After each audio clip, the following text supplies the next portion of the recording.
My name is Bannir Chelvam. I used to live in Singapore. When I left Singapore 30 years ago, I formed the Hindu Society in Singapore while I was there in the university. As I was growing, I wondered what's the purpose of our life. And in that course, over the last 20 years, I've been attending Chelvam mission classes here in Melbourne.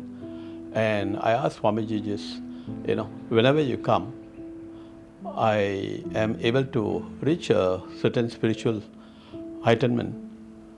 But when you leave, it disappears. So I asked him, what's the way?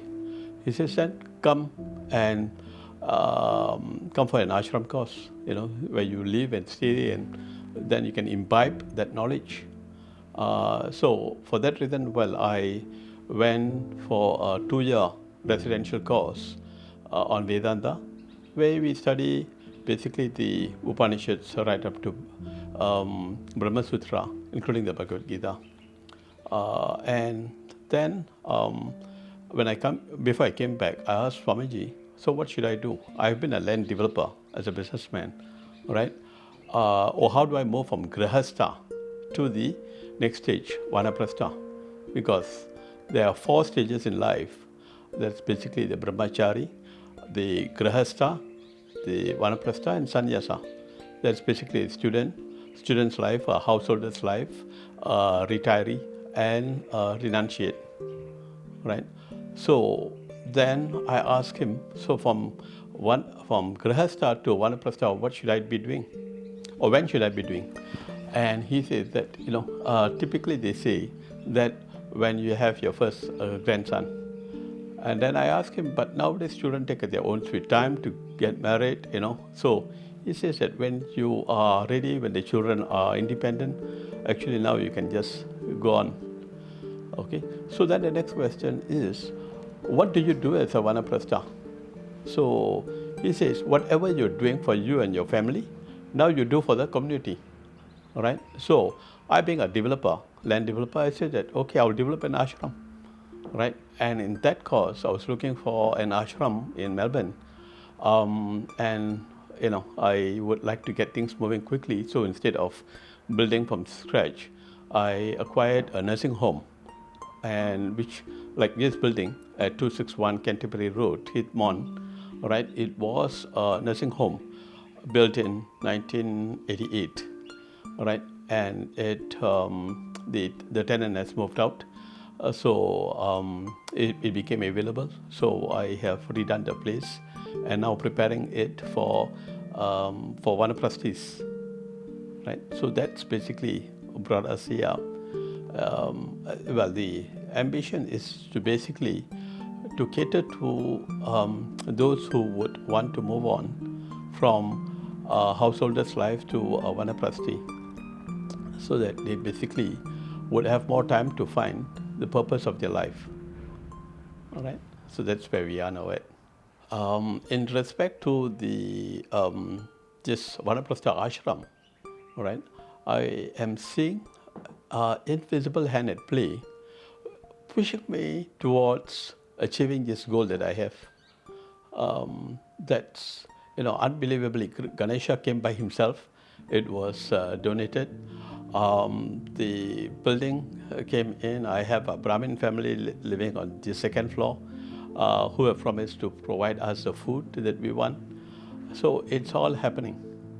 But given the current housing crisis that we have in Australia, I think the need of the time is to basically provide some accommodation for the really needy.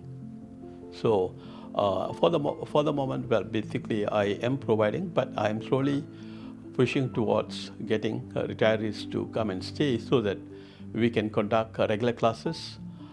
What I have realized when I attended the 2-year course in India, in Bombay, in Sandipani Ashram, is that there's so much that our culture has to offer the world. Right? There is so much of knowledge. It's a sheer waste for that not to be available to the society. And so when I came back and when I was talking to my friends, all of them are interested, but then they have excuses, like grandchildren, kids, and they have other things to do. So I was thinking that if I can basically get them to stay in a place, then there is more time for them to actually gain this knowledge. So that's one part. The other part is I find that we are now at a stage where information is so readily available. We need to just have the discipline to sit and study. So I find that this ashram concept would basically serve the purpose because I am 60 plus, right? I find that most of my friends, what they have, like myself as well, all right? We have a beautiful house, but our children are all grown up, they are all away. So it's only me and my wife. And then my wife is a fantastic cook, all right? But whatever she cooks stays for 3 days because there's nobody else to eat, all right? And in terms of activities, you find that the 60 plus, their life is just drifting, all right?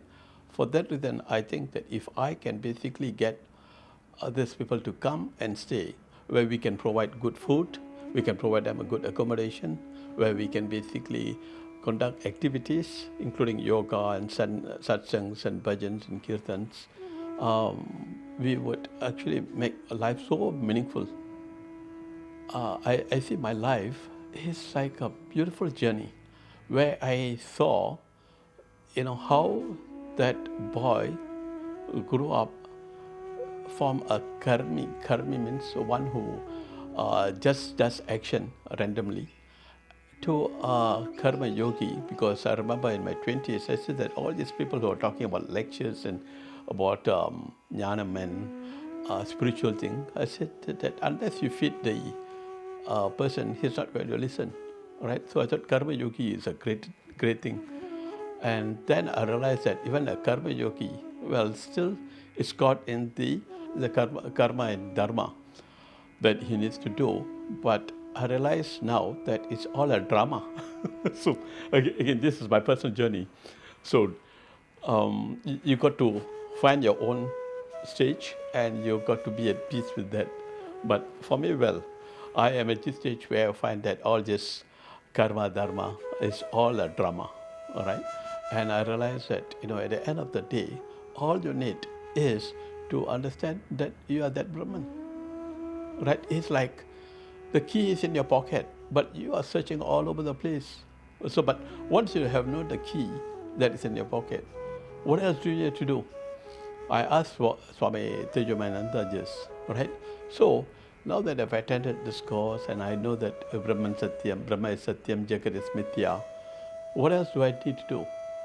He says, then you have not understood. Because if you think that you still need to do, then you have not become, you have not realized. All right? So that's where I realized that, I just need to be still. In fact, that's what Ramana Maharishi says, be still, summa iru.